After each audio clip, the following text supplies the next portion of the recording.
Tonight's guest on Hanging with the Huns is Jacksonville, Florida's hippie tribe original Yoogini. She's one of the first yoga teachers with experiences spanning over 3 decades. She's the creator of the China Cat Sunflower Festival, which is a gathering of the tribes carrying on the legacy of Jerry Garcia and the Grateful Dead's music for 30 years now this August. She also promotes gardening and all-around healthy natural living. It's an honor to know her and call her friend Miss Brenda Star Walker.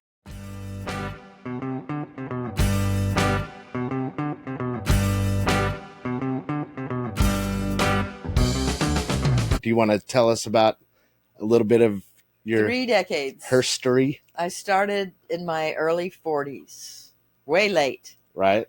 And I realized immediately that it's kind of a manual for the human body and mind. And you'll see tonight, once you get it, you'll realize, whoa, what a tool. It's a wonderful tool for aging. Yeah. Yeah. I teach a lot of people in my age group, and I see the difference. Yeah. And what my yoga practice does for me. Like, I stand on my head every day. Wow. But I didn't start doing that till I was 50. I taught headstands for 8 years. And then when I turned 50, I was like, well, what can I challenge myself with? And I'd had a conversation. Oh, I didn't take gymnastics as a kid, or I'm just too old. I started too late. You know, I had conversations that were limiting. Right. And one of the things this practice will do, it'll help you recognize that. And I was like, well, why can't I stand on my head? So I started taking myself to the beach. Within 2 days of practicing at the beach and just rolling over, I had it. Yeah. Soft landing. Yeah. Just did forward rolls. You know, when I'd fall over, I'd just roll forward, and then I got to where I didn't fall over anymore. I think it'd be harder to do that on the sand. Mm-hmm. It's a solid ground. Yeah. Oh, yeah, I guess you can find the solid in there. I'm thinking the soft sand. No. You have to find the right spot, just like you guys have found the right spot here on your sofa. Yes. Yeah. So we met through the festival that you started.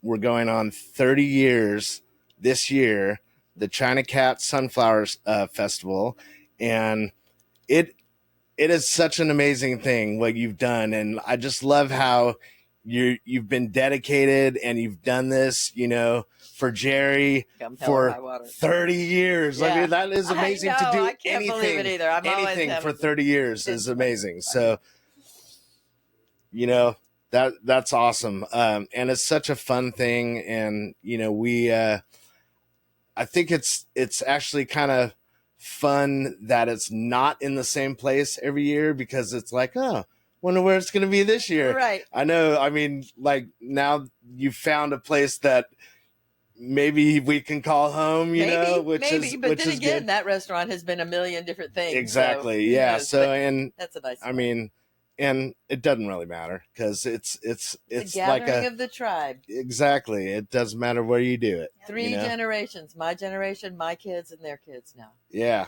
So I was in Dancing Bear. Okay. So that's when I first played. Yeah. Yes. And that was a lot of fun.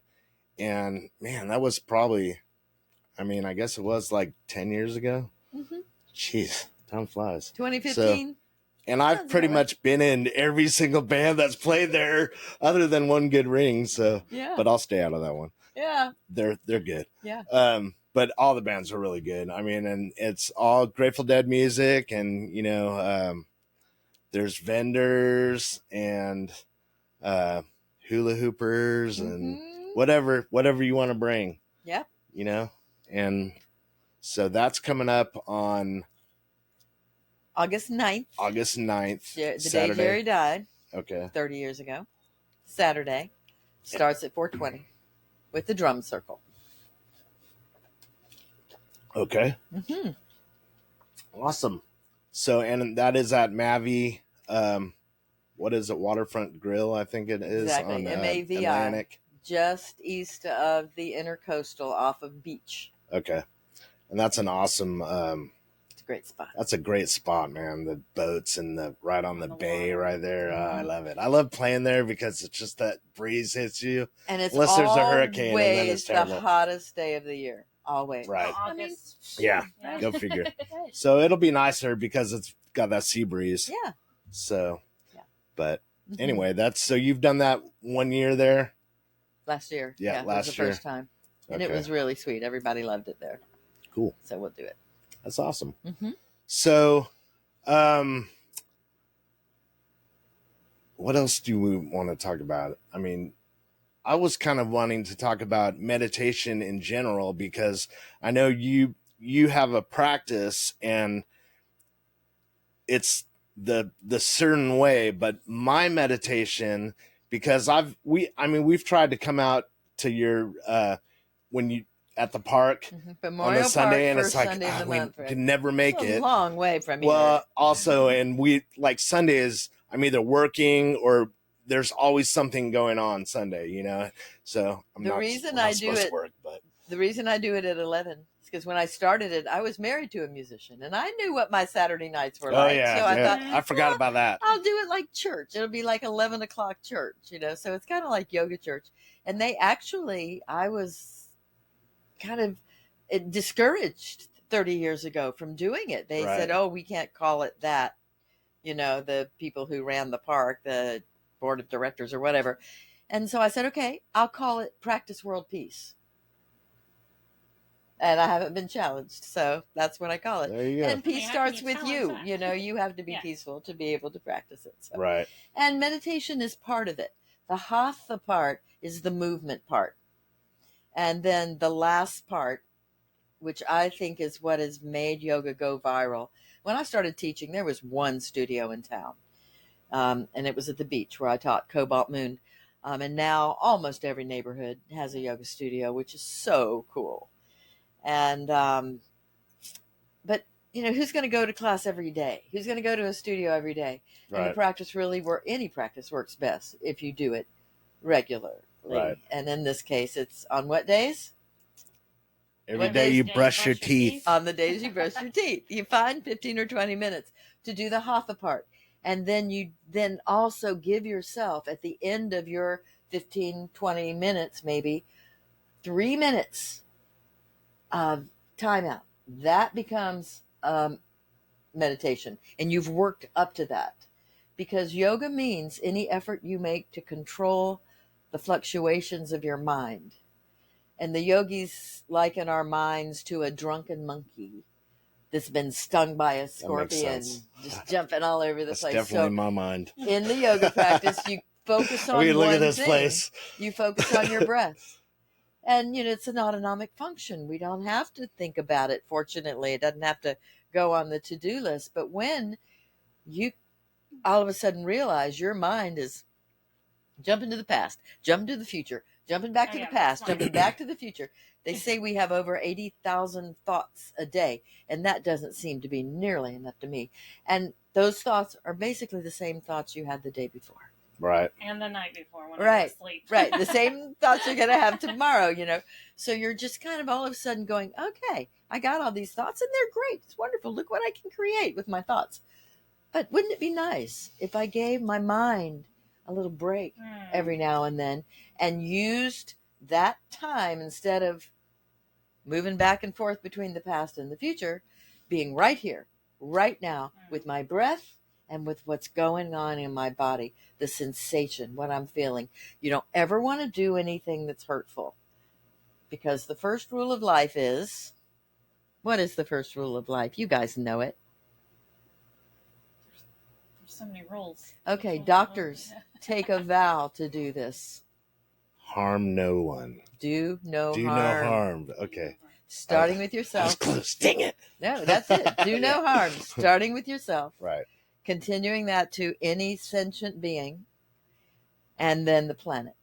So that is a huge job. So I'm okay killing a mosquito every once in a while. I can't help it, you know. I mean, don't even get me going on the roaches, you know. Yeah. I'll come back as a butterfly. We had a friend that, remember, with no mind. The roach got killed. Oh my gosh! I do. It's like the end of the world. Sometimes, especially spiders. I just had one in the bathroom. It was like a little tiny one, and I was like, I'm gonna walk away, and when I come back, it better not be there. I mean, if they're not harming anybody, and it was gone. I was like, okay. But sometimes I will catch them and I'll put them back. I'll put them outside because I'm like they're they don't know any better. I know, don't me know. too, me Yeah. too. Sometimes they're scary. I was in the yard today and I was like, come back to the butterfly. Yeah, right. Or So- bee. We need more bees. That's a good one. Yeah, I right. like that. Just come back. Yeah. Another thing I was going to mention is my meditation for like the past 12 years. I've been in the lawn business, and it's amazing what it's a form of You meditation, sit on a but it's riding? also, You're sitting yes, on the mower. Okay. all day long. Wow. And so I have my earbuds in. So I've learned a lot. I've read probably 150 books on Audible.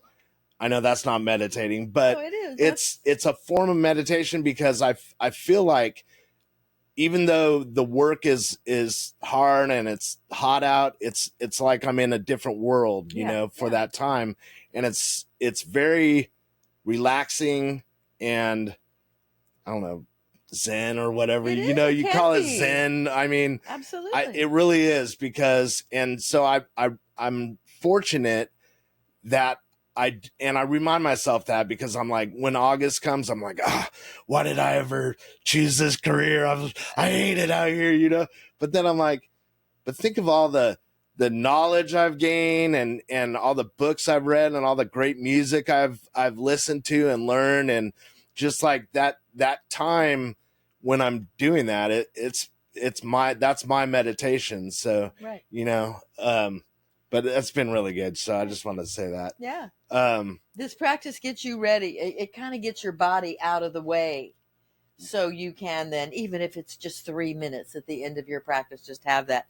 I don't call it time out. I call it time in. right. Without being distracted. It just really being present. And if nothing else, you might just have a gratitude practice for, you know, people ask me how I am. I'm like, I am blessed beyond belief. And I often sit with that in a meditative way. Yeah, that's good to do anyways, Yeah. you know, Good medicine. definitely. Good practice. It's yeah. getting I guess you have to have, it's not really discipline. I guess it is at first, but you just got to get have the discipline to do it and just do it and do it over and over again until you don't have to think about it. You know, it's just like being a musician, we just get right? Yeah, exactly. Yeah. We get distracted so easily, you know, with life or whatever's happening. And so it becomes a good habit. And you get to the point where you can distinguish between the craziness that is your monkey mind and how you can, just through attention to something, switch to something else. And Right. we do it all the time in things we enjoy doing. I mean, it could be knitting, it could be sewing, it could be playing music, getting that one mind, single focus. But in the case of yoga, turning it and looking at yourself, and then listening to your conversations that might limit you, and changing those conversations to yes. things that might have you standing on your head. Right. And then you kind of get that and you go, wow, I'm powerful. I can do that. I can make that happen. Yeah. And people will often say, oh, I can't do that. You know, I'll tell them to sit certain way. I can't do that. I'm saying, add yet to the end of that sentence. Right. Give yourself some pure potentiality. Yeah. And it works. I mean, it works really well. It's a mindset. You know, you get in the mindset where you keep telling yourself you can't do something. You're going to start believing it the more you do that. But then you switch it and you tell yourself, I'm going to learn how to do this. I'm going to do this. Exactly. And you just keep telling yourself that, and maybe I'll get there. Yes. I'll get there. Maybe not now, later. Yeah, That's a mindset change, and it is just. And with that really discipline, you start Positive mental seeing the attitude. little steps that you're taking turning into serious change. I have been starting to do that myself. So baby steps. So this will, I think, help because I need it to be more of a, what do you call that? What we were saying, not habit, but practice, routine. Routine. I want it to be in my routine because I don't have anything like that. I've been trying to do my exercise routine, which is probably like 2 to 3 times a week, which I want it to be more. Right. That's why I say 15 minutes. 15 minutes isn't very long, but after you start doing 15 minutes every day, you're going to realize, maybe 20 minutes would be a little better. And then on one day you got like, well, I've got 30 minutes. I could just do it for 30 minutes. Now, do you do And this then the you go to a first thing in the class. morning? Not always. It's just whenever you have the time. Because I feel like it would probably be good to start out in the morning, right? It's ideally you're doing it first thing in the morning to get your body ready. And usually first thing in the morning for me is a walk. And then where I am now in my new property, I can just stand in the middle of my backyard, watch the sun rise, and amazing. On the grass, grounding, and do my practice right there. Yes. And I'll do that a lot in the evening, too, as the sun's going down. I can be in that same spot, facing west. Nothing but grass around me. Kind of grass. It's not really grass. It's what's growing, right now. A lot of dandelions. Kind of like grass. Weed. Yeah. Right. They're still alive. Right. Still life there. Yeah. So, but the key is the regularity. Yeah. The key is doing. We might be progress. Waking up early, maybe a half an hour earlier. We can do it together. And I've been doing better now. That has been a struggle for me, where I'm like struggling to get up because I want my sleep, and I'm usually super tired. And I'm like, I need to get past this. I need to break through this because I don't want to be that person where I'm just like, I don't want to get up because I'm so sleepy all the time. Right. So I'm like, I need to go to bed a little earlier. And then also I was drinking wine, before bed, and I thought that was helping me sleep, but it was not. Mm-hmm. So I had to stop that. And I'm stopping that. It's been a couple of days. It's still soon, but I've been feeling so much better the last couple of days, waking up. And it's poison. I know. So it's okay. I believe that it's okay. It's supposed to be good for you every once in a while or occasionally. I haven't been occasionally right.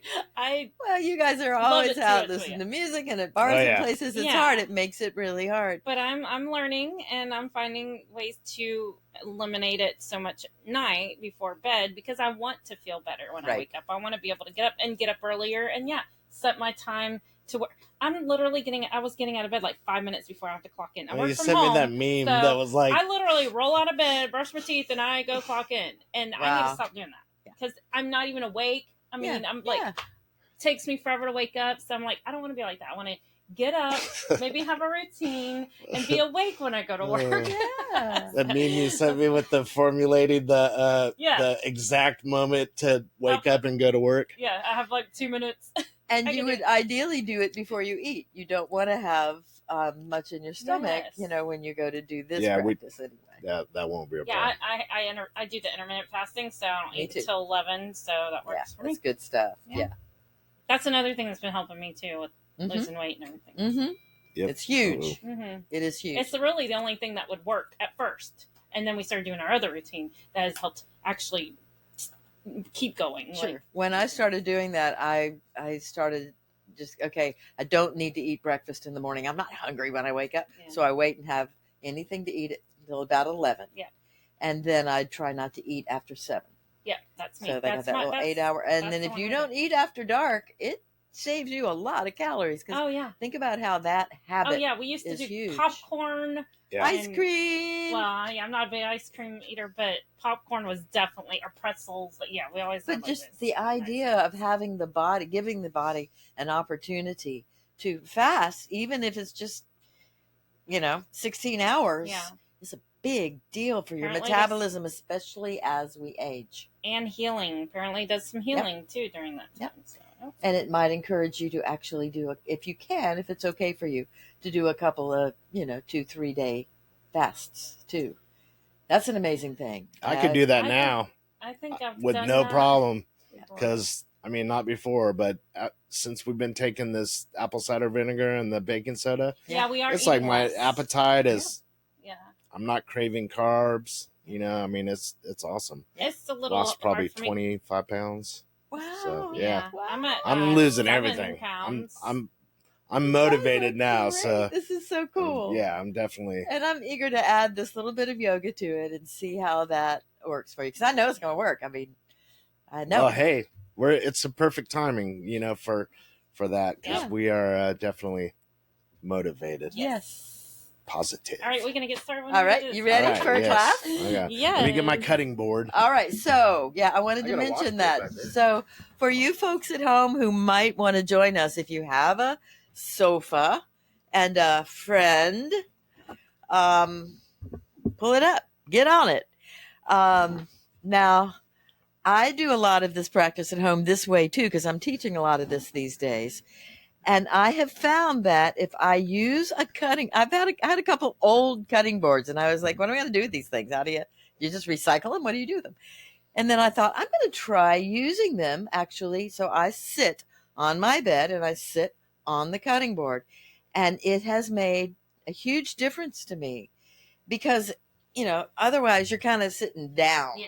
But when you're on that cutting board, it's easier to sit up. And that's the first thing you want to do. All right, here we go. Awesome. Sofa partner yoga. Yeah. All right. All right. How long have you guys been married? 24 years. Wow. Next month? When is it? May? Yeah, next month. Wow. That's amazing. And now you're having your first partner yoga class. This All is so sweet. All righty. So you're going to sit down and then you're going to sit up. So when you sit up, ideally your feet are about hip width apart. That means you could put your hands like that between your feet, right? At least. Yeah. And your shoulders are back and down. You're sitting up. Maybe you're going to close your eyes for a few moments, or here you've got all these lovely things. You could just focus on that candle and see if you can keep your eyes just steady in one place rather than jumping around in different objects. Because, again, the meaning of the word yoga is any effort you make to control the fluctuations of your very own mind. So you're doing your best to keep your attention on what's going on in your body, sensation-wise, what it feels like to sit up now, and on your breath. When you lose your mind, you'll find yourself back in the past. You're someplace else. You're doing something else. Or in the future, planning or reminiscing or anticipating. But in this practice, what makes it different from other practices like it is the main goal is to keep watching your breath. And we're going to use the breath as a tool to have more energy, or perhaps to be able to relax more, or just to keep your mind on track. So I'm going to ring some bells to create an energetic space as you sit up and breathe. Watch your breath. Don't try not to change it. Just watch it. Watch yourself breathe out and breathe in as we begin our practice on this lovely spring day.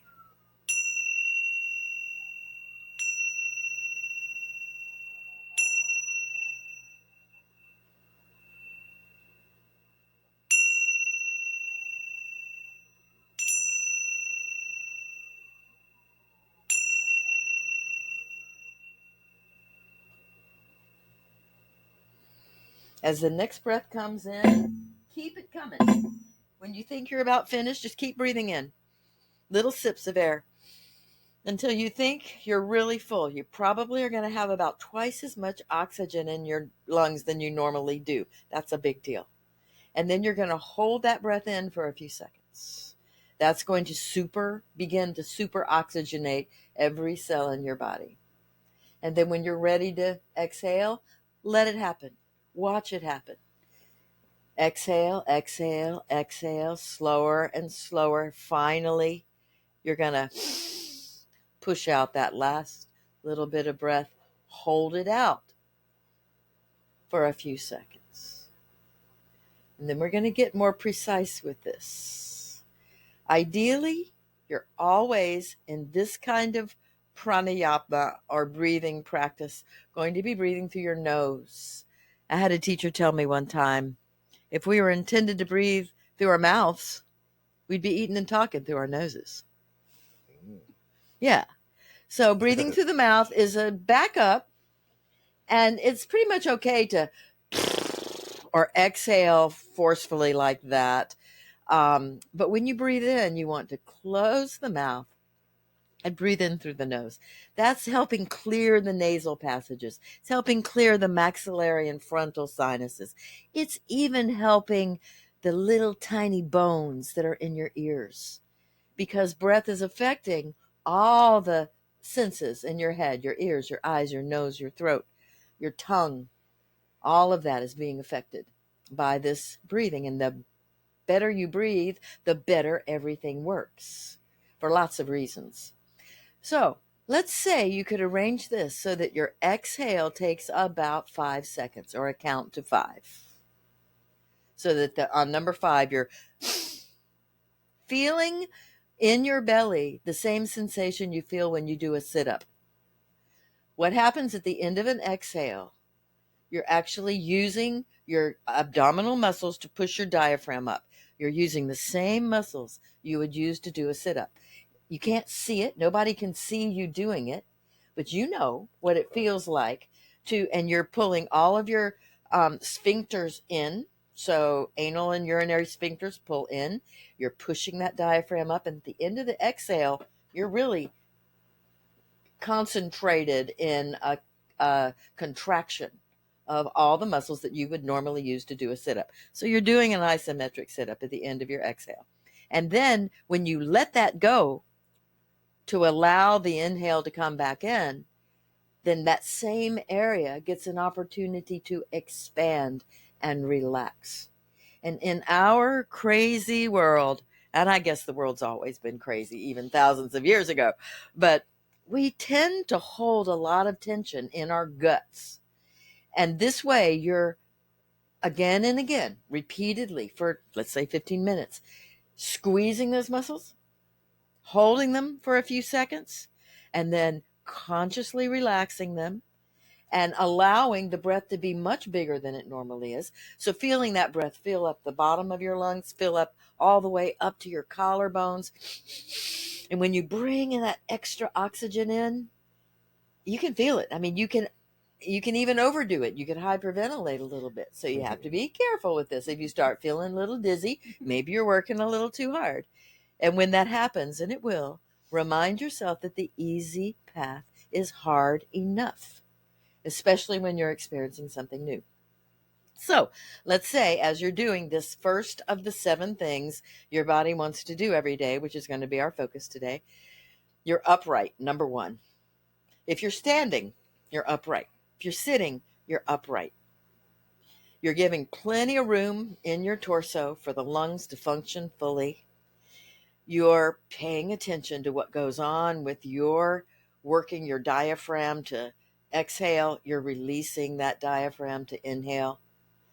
And if you can get to where you're doing what the psychologists call square breathing, it becomes very serious medicine. It affects your vagus nerve in a big way, which after a while you'll be able to understand that mind-body connection you have by the breath and the body working together. So let's say you could, and you think of the exhale first because you want it to be empty before you go to think about filling it up. So a 5-second exhale. You might even have a clock. It's really nice to have an analog clock and be able to watch that, the second hand.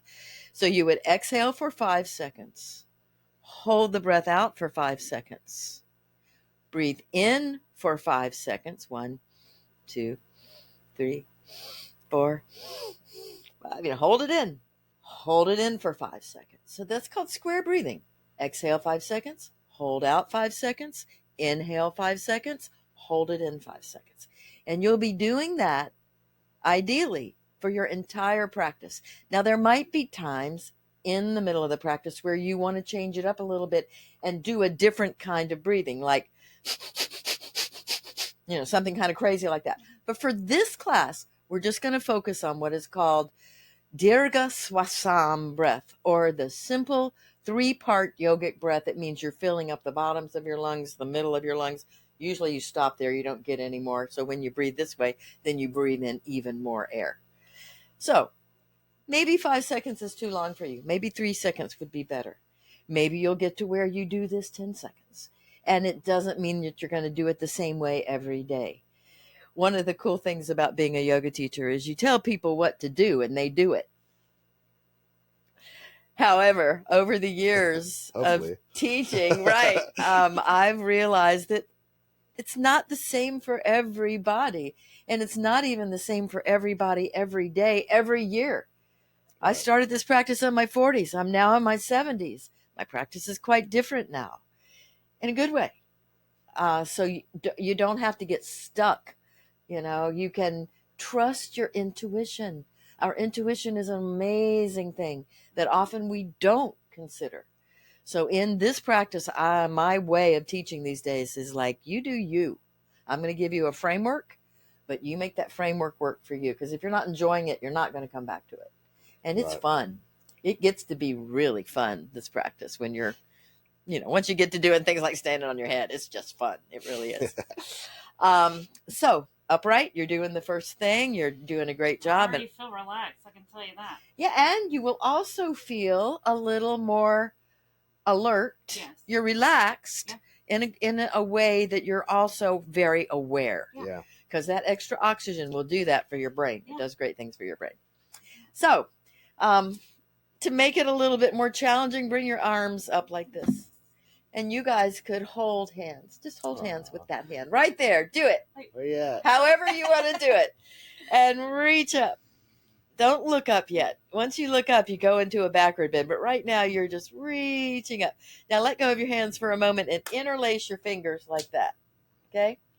So my left thumb is on top of my right thumb. How about you, Todd? Which thumb's on top? My right thumb is on top. Okay. How about you? Same. Yeah? Cool. My left's on top. That's just how it works. Bring your hands down for a moment. Now, I want you to change it. Every finger goes over one place, including your thumb. Thumb too. There you go. Is that weird? Yeah, it is. Very weird, isn't it? Yoga teaches us that things can get weird and they're okay. It's not okay. I can do, it's weird. It's not what I normally do and it's okay. Now for a few times, do one way, do the other way, the easy way, the normal way, and then go back to the weird way. Thumbs too. Yeah. So I've heard that's genetic. Could be. How you cross your arms, how you cross your fingers. It has to do with the way you first did it. Yeah. You've never thought about it since you first. That's what I'm saying. I have a grandson who does this all the time. I love the way he does that. It's great. But anyway, so I want you to think about how this can be these two different ways. And when we do these practices, you might come up here and you do it one way. And then after a few moments, you'll change it and do it the other way. And it's a subtle difference. And it's a difference. And now just because we can and because people are still doing crazy things, we're going to give ourselves a booster. And in giving ourselves a booster, we're just going to lean to the right a little bit, keeping your head between your arms. And don't stop breathing. Don't stop grinning. Good job. And on an exhale, you'll come back to the center. You'll take a deep breath in. And on the next exhale, what do? Do it the other way. And go nice and slow. It might have taken you 5 seconds to exhale and get there. And when you get there and you're still, breathe in.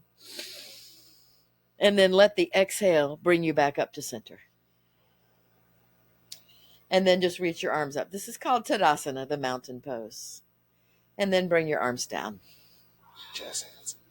So that seemed like a really simple thing to do, right? Yeah. So I would suggest that everything we do, you repeat it at least once. So in your practice at home, then you'll understand, okay, I just did that. That was interesting. I'm going to do it again. So maybe you'll interlace your fingers, maybe not. Find your Tadasana, your seated mountain pose, and just be upright. Feel weight in your feet. Feel weight in your seat there on your cutting board. Ideally, you want your biceps beside your ears, your arms reaching straight up, and you're just completely doing your 5-second exhale here, holding the breath out. 5 seconds. 5-second inhale. Hold the breath in for 5 seconds. And then maybe this time you'd clasp your left wrist with your right hand. Pull that arm long and pull yourself over to the right. So drop your left hip a little bit. Feel the weight in the left hip. Don't let it come up. And after you've exhaled, inhaled, let an exhale bring you back to the center. And then, what's the opposite of that? Hold the other hand. Lengthen and then lean over.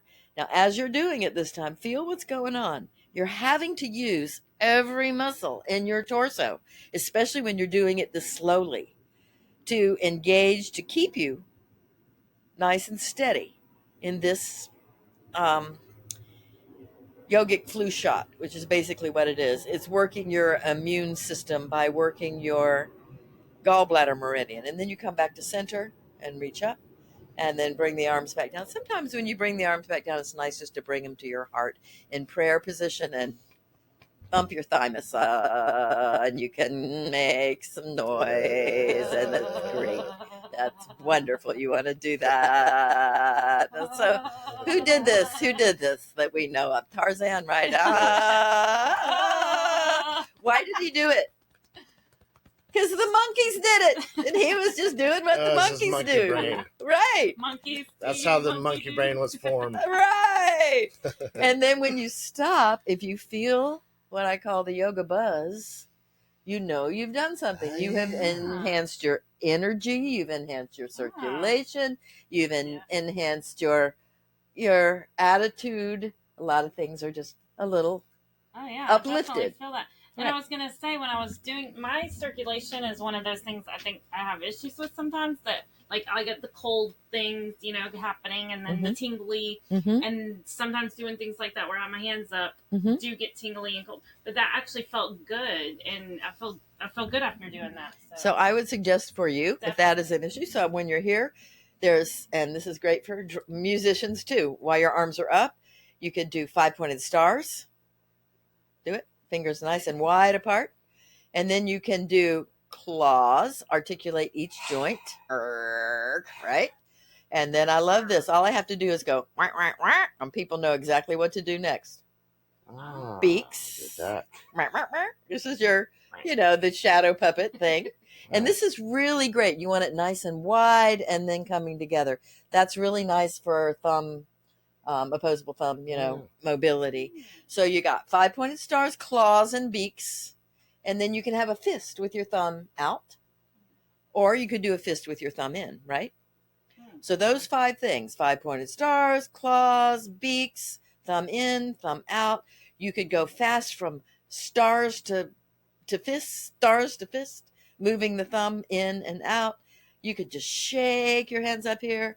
You could go slowly pulling in each finger. Ooh, and notice which ones are kind of hard to do. And then you will notice that with practice, it gets easier. It just does. At first, I couldn't. All the way in here. Oh, you'll feel every muscle in your arm is involved in this. Yeah. Or you could just do like my grandson does. This is the Hakini Mudra, bringing it up over your head. Oh, yeah. Yeah. That's good for the wrist. I feel that in the wrist. And I work on the computer all day, so I could totally use this to do You could stop every hour on the hour and do this. It's also good for your shoulders. And when you're here, you could bring the shoulders up. And then when you bring them down, just do some shoulder shrugs and do some circles. This is probably what I should have been doing when I tore my shoulder. Ooh, which one? Actually, both, but this one is How is that doing, by the way? Is it better? Fine. Do this. There's like one little shred of it's healing. Ligament or tendon holding it together. So how does it feel when you do this? It feels good. It feels fine. As long as it doesn't hurt. If it I just hurts, can't you don't want to do pick up heavy things. Yeah. Like super heavy. Yeah. But. All right. So upright.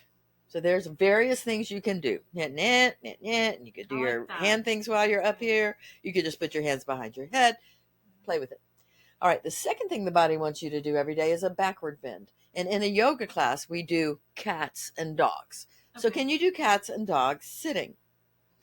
It's harder for me because I don't have a cutting board. It'll be easier on you. Okay. So the second thing the body wants to do is to look up and see if the sun's shining today, if you're outside. So what happens when you look up? You're getting a big stretch in here. Where's your thyroid gland? Right there. And parathyroid glands right there. You put your hands on them, say, thank you for doing your good work, parathyroid and thyroid glands. So when you do this, think about that. And then as you're doing it, you're letting your whole torso lean forward so that your back is arched forward. And then after you've done that for a couple of deep breaths, and the inhales will be easy, the exhales will be challenging, then think to yourself, what is the opposite of that? The opposite of a backward bend is a forward bend. So a forward bend would be this. Oh, yeah. Oh.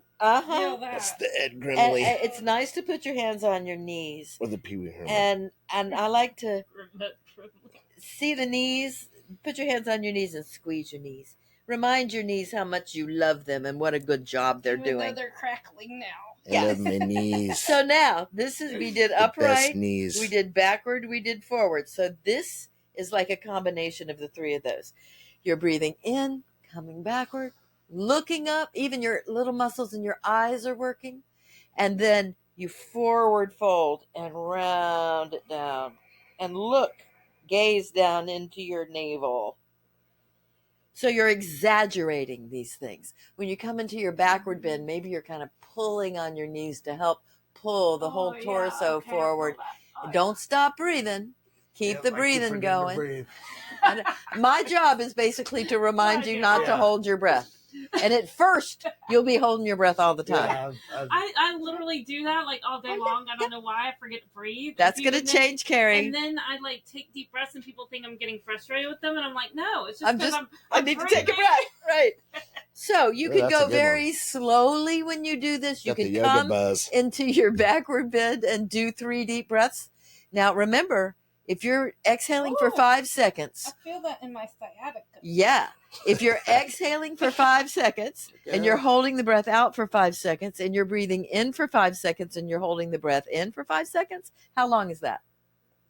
20 seconds. 20 seconds. Okay. So if you did it 3 times. I didn't know we were going to have to do math. If you did it 3 times, how long would that be? 60 seconds. About a minute, right? So when you're doing, and when you first start the practice, go slow.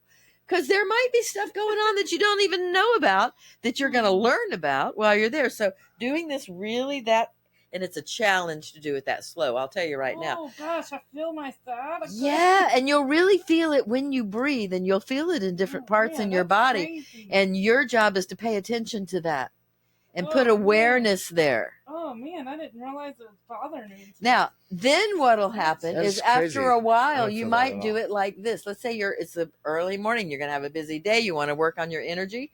So you would do it this way. You'd exhale and inhale. Exhale and inhale. And go fast.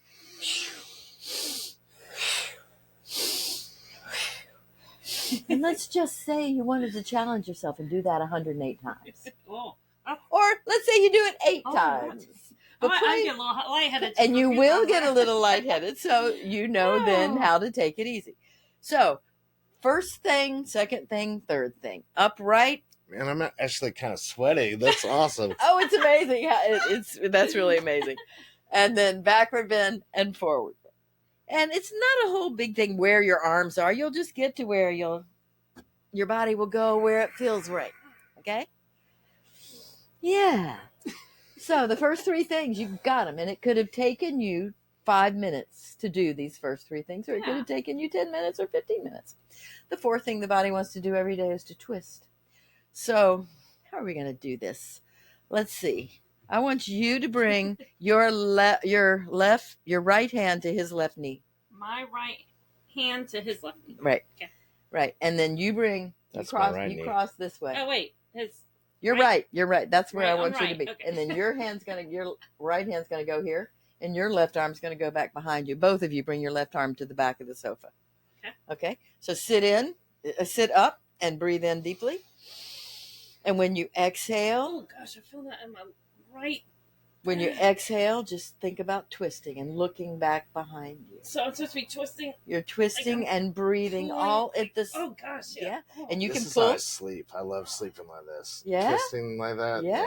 I don't know why. That's when it's great for your. Yeah. Think of what's going on in your spine. Oh, now I feel that. And if your head is twisting as well, there you go. I do feel it in my spine too. Yeah.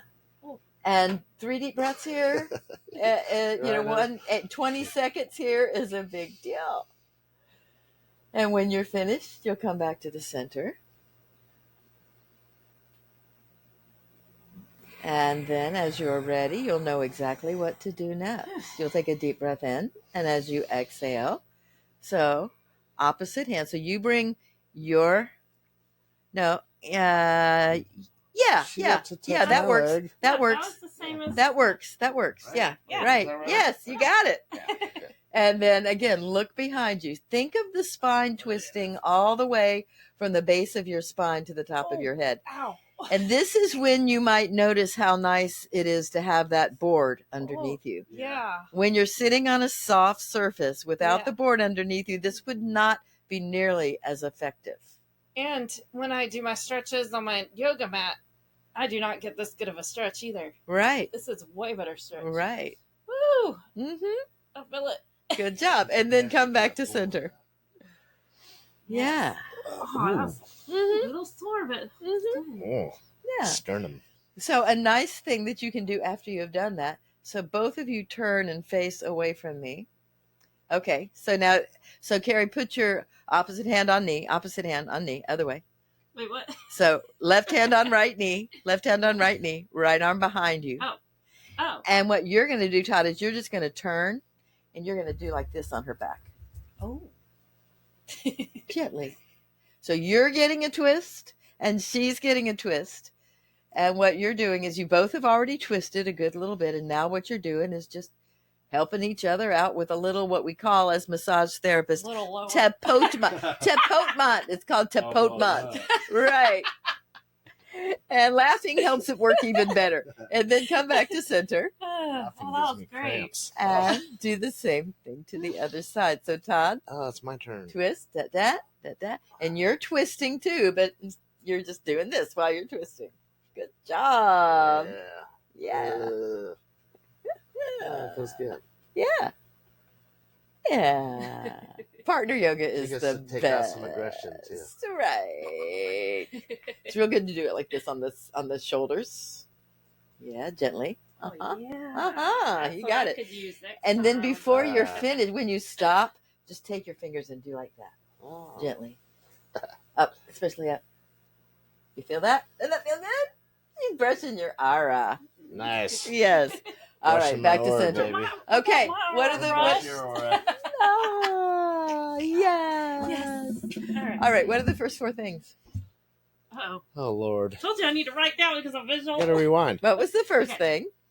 Well, I know the first thing. Upright is the word. Just upright. Upright. Okay. Okay, upright. Second thing. Hands up. Hands That up. No, that was all part of being upright. The second thing is a backward bend. Oh, we did the Oh, backward. okay. You did the Okay. backward bend, right? Okay. What's the So third we're thing? on the third. Are we on the third thing? We've done four.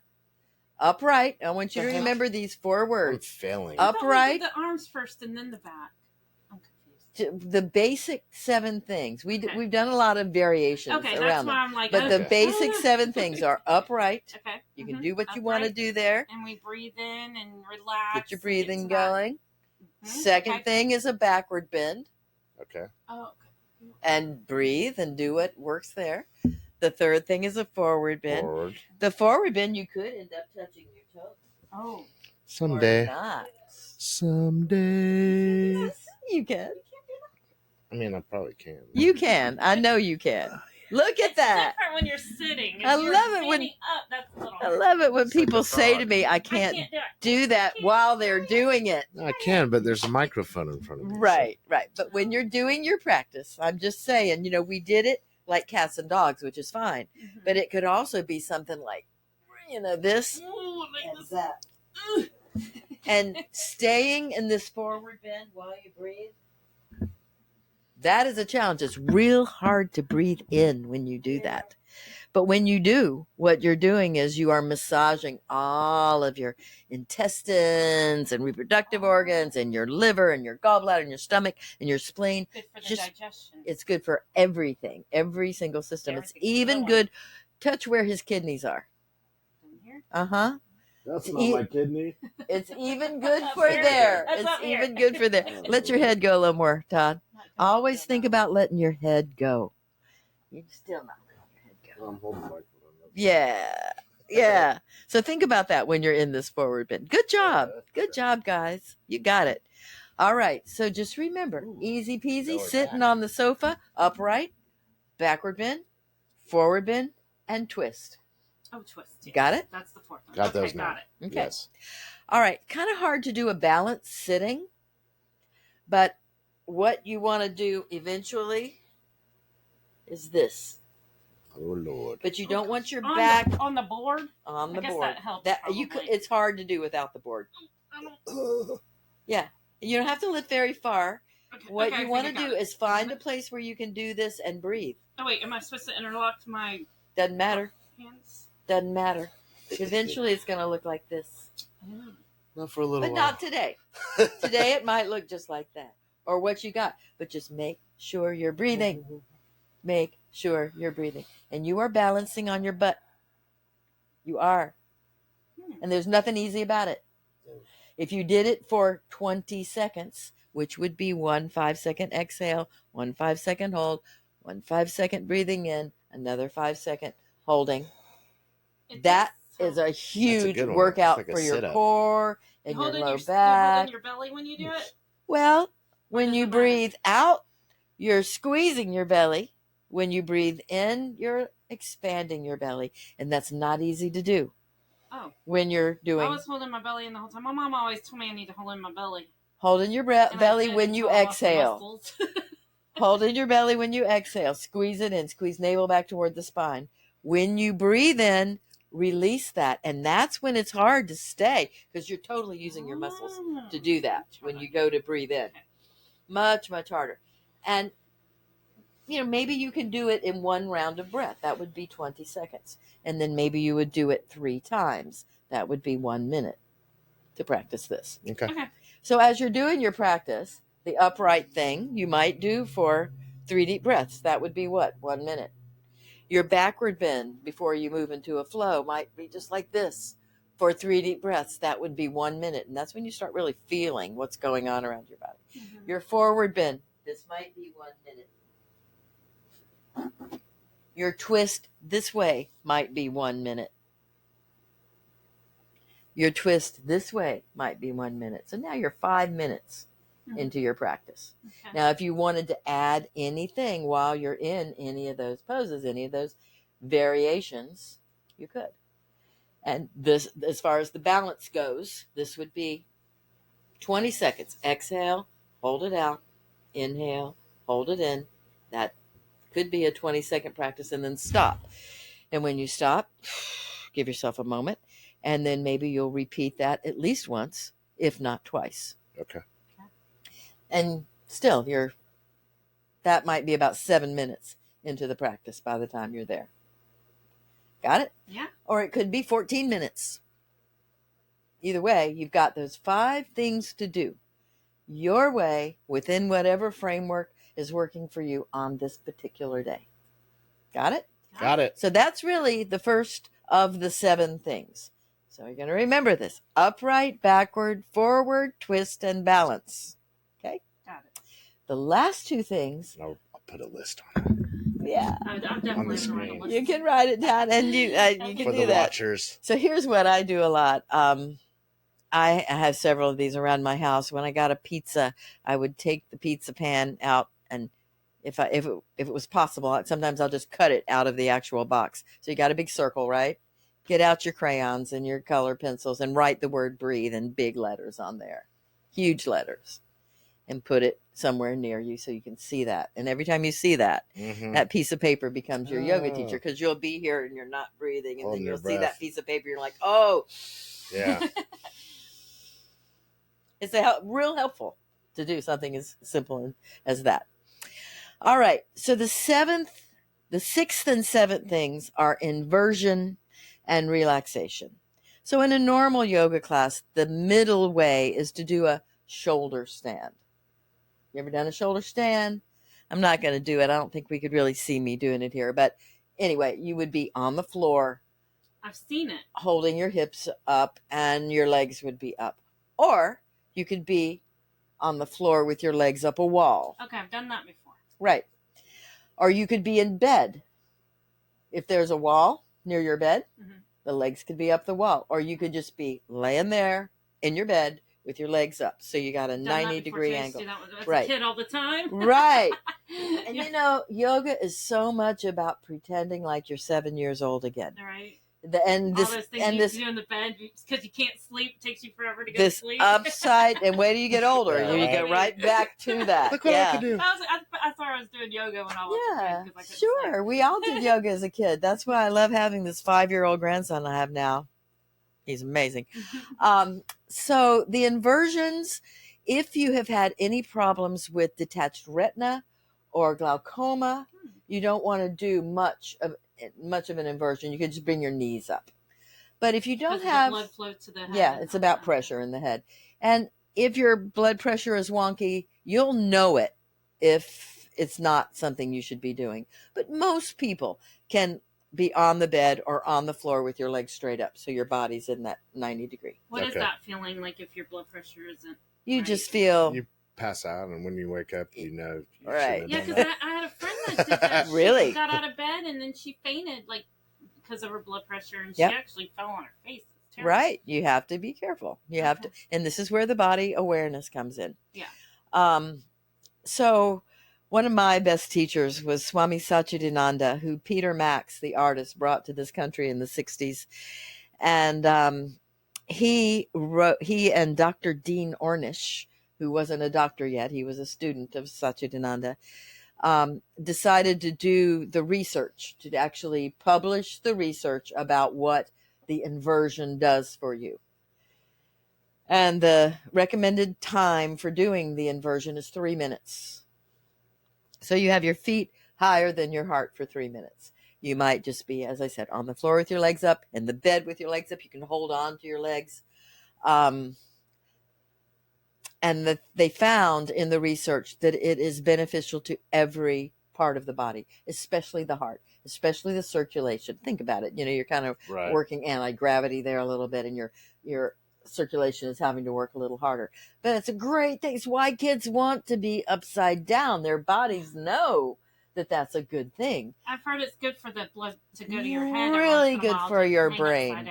Really good for your brain. That's one of the reasons I do aerial yoga. Oh, I would love to You'll have to come to my place and check that out sometime. Oh my gosh. It's I've the been best. wanting to get one of those Easy things peasy. that you hang in the tree or in the house or whatever. All you need is a hammock. I have a hammock, and I do that sometimes. I'll lay in it like that. I've got an hammock with Grateful Dead dancing bears on it. Yeah, that's what I use. But you just hang it like a swing instead of a hammock. And then come to me. I'll show you easy ways to work with that. So the inversion, and that can change too, as I said, I never dreamed I'd be standing on my head, and now I just won't go through a day without doing it, So, that's number 6. Okay. All right. So let's again. Should we do I can do that on the couch, right? You want it? You can try it. Is that a wall back there? Yeah, there's kind of. There's a wall. Yeah. I can do, what I was Show me, Carrie. Do it. The block? Yeah, you probably don't need that underneath you for now. I'm gonna do my inversion later. Yeah. Well, let's let Carrie demonstrate. All right. Cool. Yeah. Well, I might fall off the couch a little bit. Which you can see what that would be like in the bed. Oh, look at you. Doesn't that feel good? You don't have to put, so you want your legs not resting on anything, right? No, they can be up the wall. Oh, okay. They can be. Yeah, that would be fine. Oh, this is great. Isn't that great? 3 minutes is the recommended amount of time to be in the number 6 in the inversion. And then just like you were doing, just like you were doing with your hands before, what if you were to do ankle circles? Go slower. This is part of the stretching Claw. that I do. Not like this, but Duck. I do stretch my Dorsiflexion, plantar flexion. Yeah, all of that is good. My suggestion to you, though, is that you just, am I breathing? Ask yourself if you're breathing. Slow down the breath and then slow down the movement so that as you move, you're feeling all the subtleties, especially in the ankles. Don't ever discount how important ankles are. And you'll find as you grow older, ankles are very important. It's all part of the ambulation process. Got it? Okay, Slowly. Good job. Good job. Yes. More partner yoga. You got it. Yeah, All right. So that's basically the the yoga practice and your homework. So you've got that. Call me anytime if you have any questions. It's really simple, but I do want you to do the last part. I want you to do about a 3-minute deep relaxation, and I'll talk you through it. So how would y'all get really comfortable together there without on the this sofa? board on my butt? Yeah. We could probably remove the board. You can move. Yeah, that's right. Now you want to just get really comfortable. All right. You can use pillows as you need to. You could prop up on each other. You could stretch out and put your legs over his belly or however you want to do it. Yes. Oh, I love that. That's good. I like it. Yeah. So get comfortable. Right about now. We're going to turn down the lights. Yes. Yes. So get comfortable. Lay down. And you too, Todd, find a way to be comfortable. So I'm going to talk you through a little relaxation, starting at your toes. Maybe you'll wiggle your toes a little bit and then stretch them apart, and then remind yourself that for a few precious moments you have no place to go.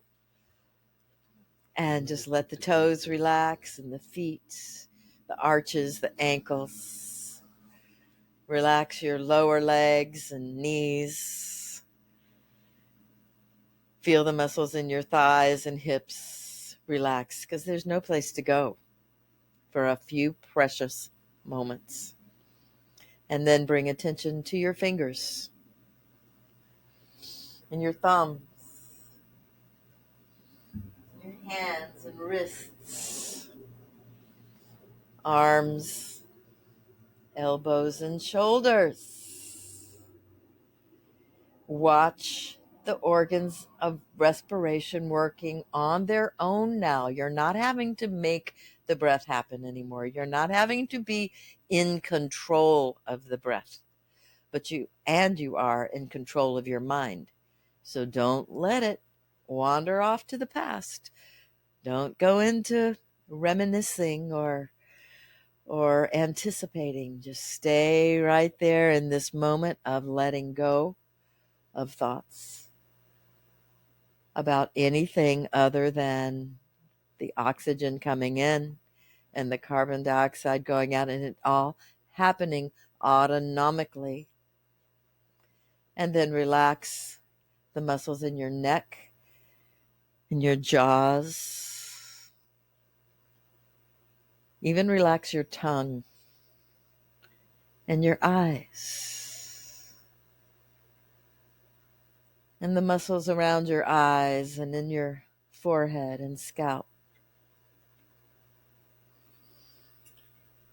For a few moments, there's just you and your breath and any sensations that might arise as you simply allow yourself to breathe into the goodness that you are.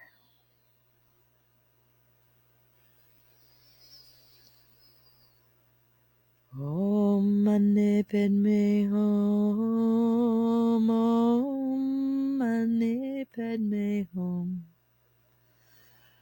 Om Mani Padme Hum, Om Mani Padme Hum, Om Mani Padme Hum, Om Mani Padme Hum, Om Mani Padme Hum, Om Mani Padme Hum, Om Shanti, Shanti, Shanti.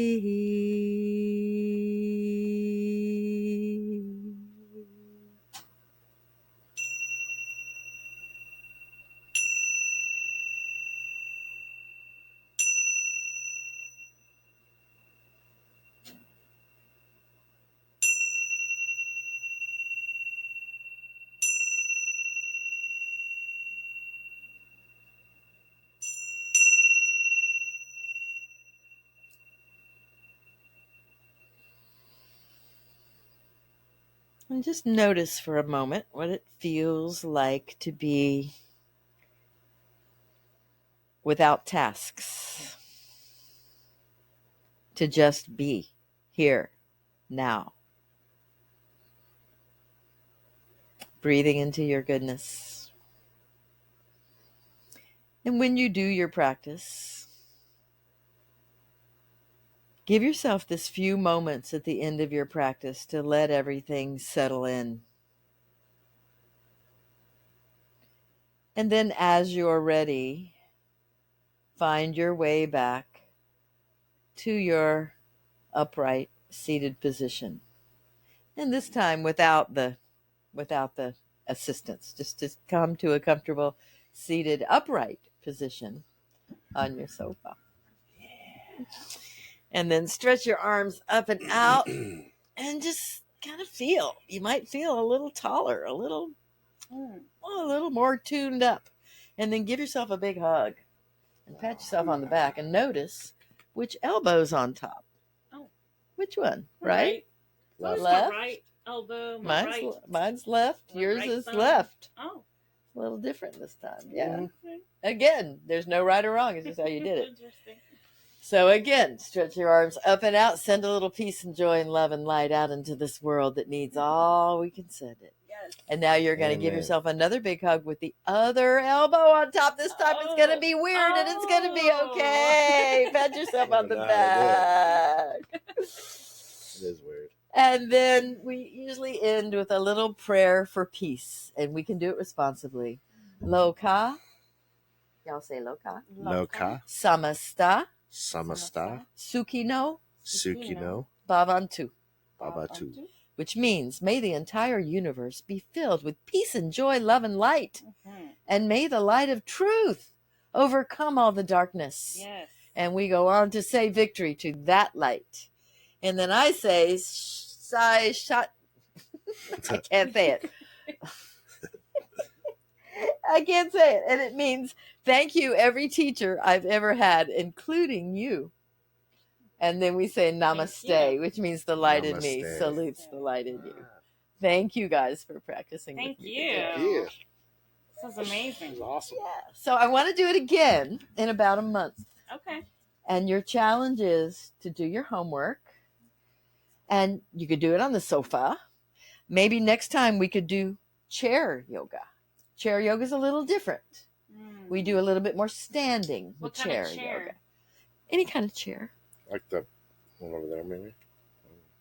Yeah, like a regular folding chairs would work really well. Okay. If we could make that happen. Yeah, or, depending on what's going on with you guys in a month, we could move that table back a little bit and actually put mats on the floor and do a regular yoga practice. Yeah. Okay. With partners again.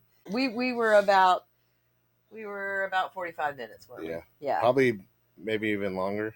I don't know. I tell you what, Probably. It was a perfect day to do it because I had a pretty stressful day at work today. Oh, good. Yes. So, Good. Yeah, I got a little snippy with him earlier. I was like, I'm so sorry, Eddie, because I was like, I had to tell him what happened and everything. Oh. So that was very good for me. I needed that. Cool. And every day you'll find that you're better able to deal with that kind of thing. Yeah. Because it is about control. Mm-hmm. Because we don't usually control our breath. We don't usually control what we're looking at. We don't usually control our thoughts. But once you start taking control of things like that, you just get more control in general of your life. Yeah, and you're more balanced. And you're more empowered. Empowered, more balanced. More flexible healthier of body and mind. But the yoga practice is really, the breath is the first thing. So even when you go into a pose, it's like, okay, am I going to breathe in or out when I do this? Okay, maybe I'll breathe in.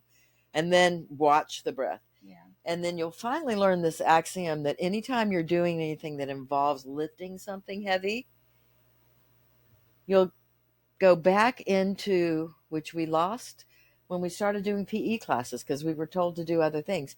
But when you lift 40 pounds, you better be exhaling when you do that. You don't want to inhale when you go to lift something heavy because something might pull something. Exactly. Yeah, right. And then people will say to me, oh, I hurt myself doing yoga. I can't do yoga anymore. And I'm like, wait a minute.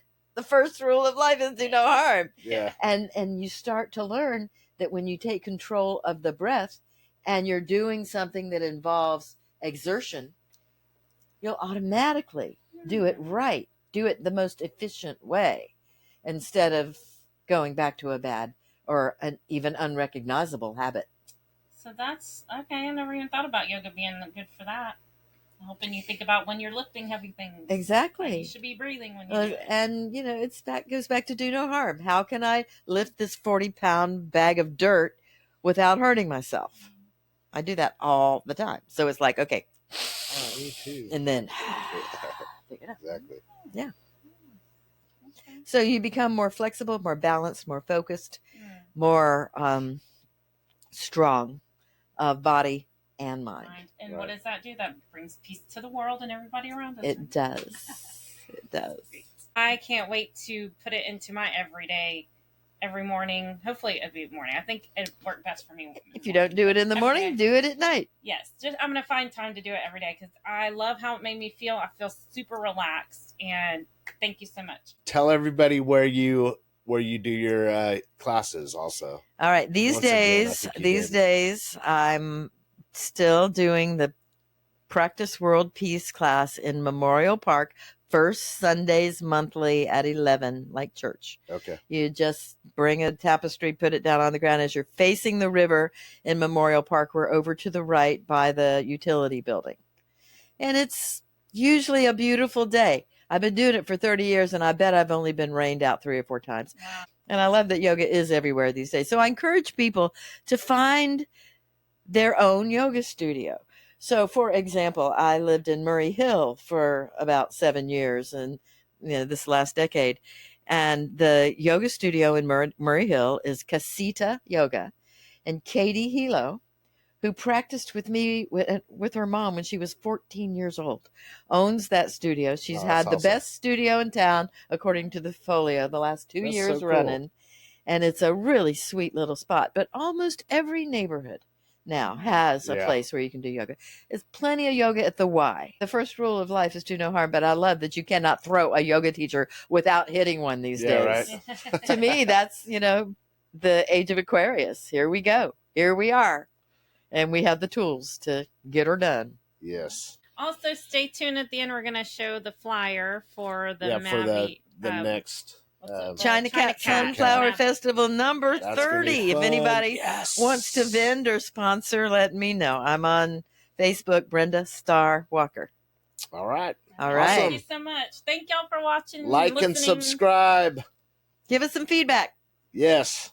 And join us for the next one. Yes. All right. Bye, y'all.